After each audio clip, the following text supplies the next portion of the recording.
mokile kelama esali mami buhe bele olelo ye banite. Mote mingi lisusu na bino bandeko balandi ya Vomu Television esengo pesa etondi biso penza okati ya mitema ya kozala lisusu liboso bitando na bino mokolo mwa lelo na kati ya emission na bino oyo toyaka bongo koyekola manaka na biso na kati ya calendrier africain bokoko na biso baindo tika totonda botondi na balandi nyonso ya Vomu Television pe emission mokolo mwa lelo na bisika bozali na tango pe ngonga oyo bopesaka emission na bino na tina ya koyekola pe kotanga koyeba manaka na biso na kati ya calendrier africain totondi botondi na bino tosimba babuku penza na bikomeli na biso pona kokoma ete mokolo mwa lelo kati na manaka na biso tozali bongo mokolo mwa nkandu mwa somi na motoba awa bosukisi bopemi ya minei kaka na sanza ya yambo pe na eleko na biso ya mvula ntete mobu monkama na tuku misato na misato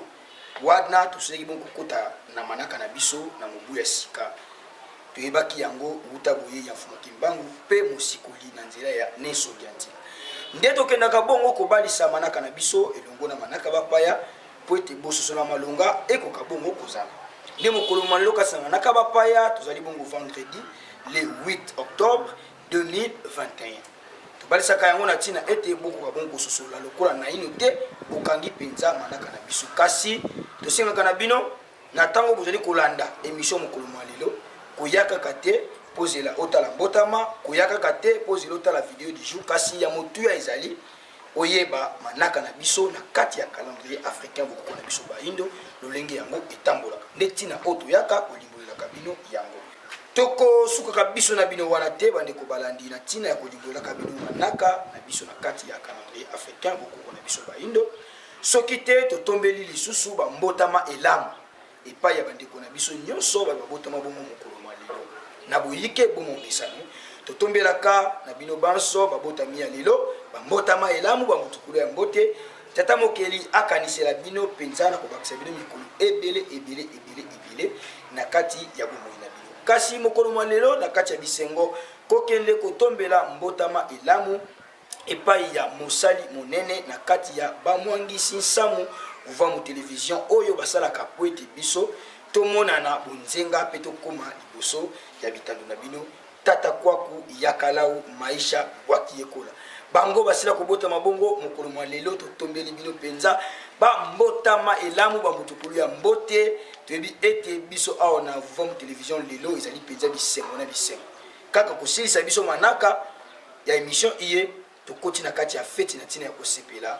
mbotama ya mosali monene na kati ya bamwangisi nsamu Vomu Television tata mokili akanisela bino na kobakisa bino mikolo ebele tika tozongwana ino kuna epai ya nkumungala totala bonzenga bwa bino pe totia baloyimbo oyo tosepelaka bambotama ya mokolo na mokolo tosepela elongo na bino lelo mbotama na yo lelo mbotama na yo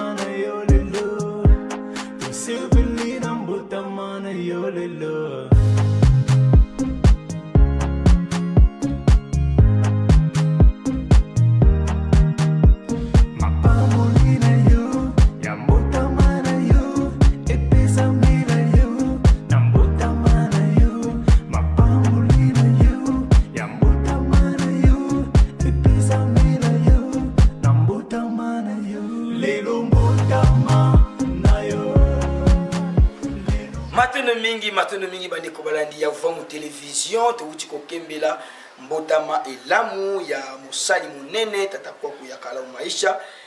tika ete biso betozali na bandako to bakisela bango mapangoli pe toyembela bango lisusu elongo na bino bayobotama mokolo mwa lelo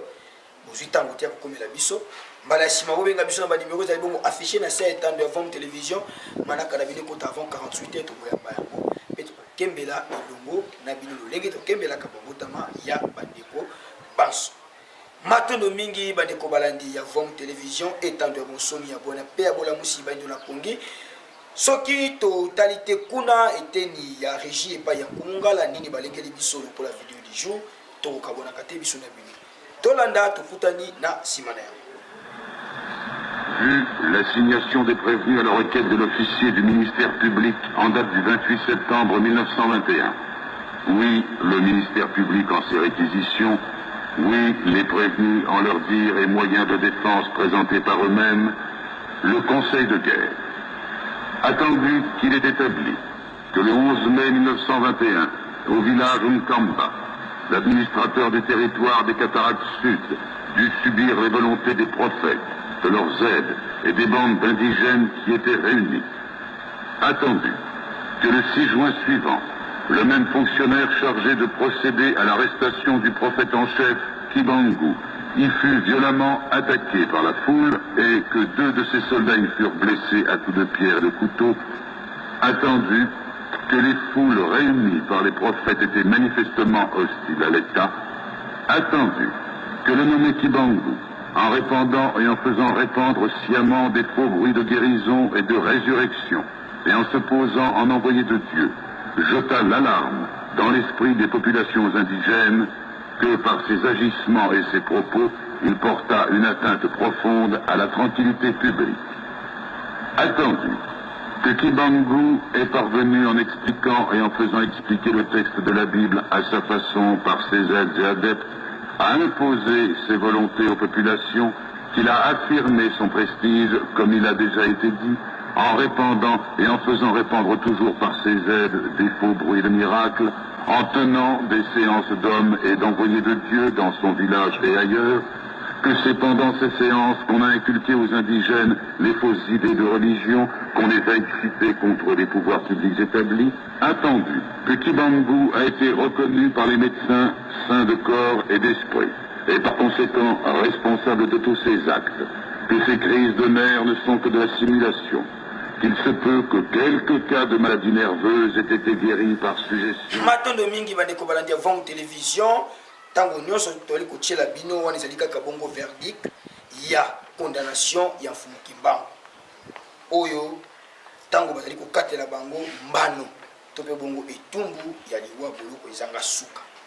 nyonso wana mpona koluka koetufe moto moyindo akokate kobima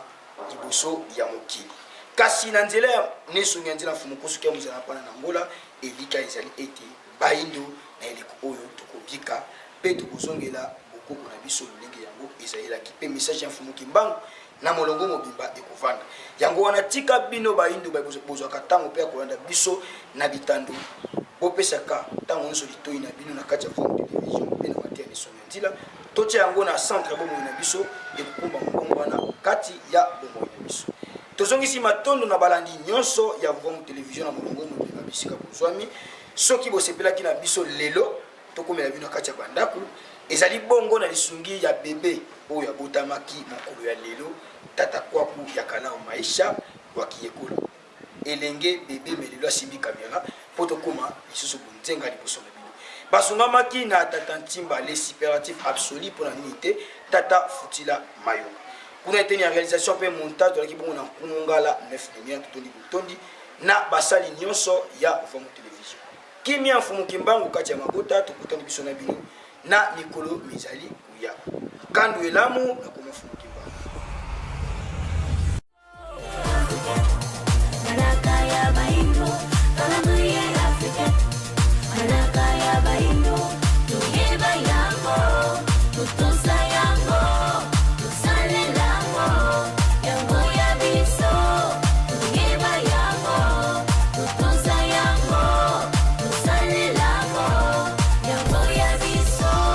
Ebele ba yebite